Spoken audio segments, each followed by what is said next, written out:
রমজান মাসের মধ্যেই সাগররুনি হত্যাকারীদের গ্রেফতার করা না হলে ঈদের পর সারা দেশে বৃহত্তর কর্মসূচি দেওয়া হবে হুঁশিয়ারি করেছেন সাংবাদিক নেতারা। যারা সাংবাদিকদের স্বার্থের বিপক্ষে কাজ করছেন তাদেরও সতর্ক করে দিয়েছেন তিনি।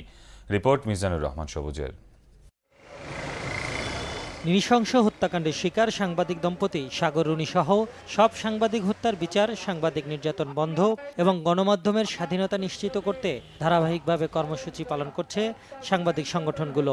এরই অংশ হিসেবে জাতীয় প্রেস ক্লাবের সামনে ঢাকা রিপোর্টার্স ইউনিটি আয়োজিত মানববন্ধনে অংশ নেন বিভিন্ন সাংবাদিক সংগঠনের নেতারা।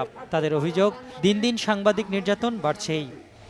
আপনারা দালালি করে গোপনে গোপনে শয়তানি করে পার পেয়ে যাবেন, এটা ভাবে প্রকাশ সঙ্গে বাস করছেন। আমরা সুস্পষ্টভাবে বলবো, আন্দোলন ভিন্ন মাত্রা পাবে, আন্দোলন আরো বেগবান হবে। সাংবাদিক নির্যাতনের বিরুদ্ধে মানবাধিকার কমিশনের ভূমিকারও সমালোচনা করেন তারা। এই টিভি পুলিশের আগেও দিগন্ত টেলিভিশনের প্রতিবেদক এবং ক্যামেরাম্যানের উপর নৃশংস হামলা চালিয়েছে। তারা সাংবাদিকদের সঙ্গে জনসংযোগের দায়িত্ব পালন করেন।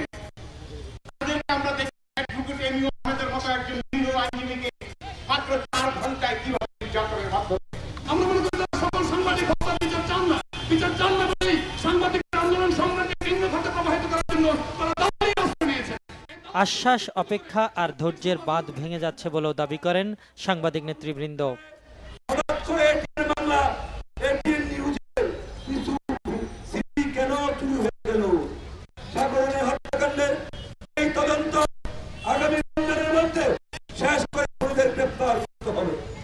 আমাদের দাবি যদি পূরণ না হয় রমজান মাসের মধ্যে, তাহলে আমাদের আন্দোলনের কর্মসূচি, বৃহত্তর আন্দোলনের কর্মসূচি আমরা আন্দোলনের কর্মসূচি ঘোষণা করব।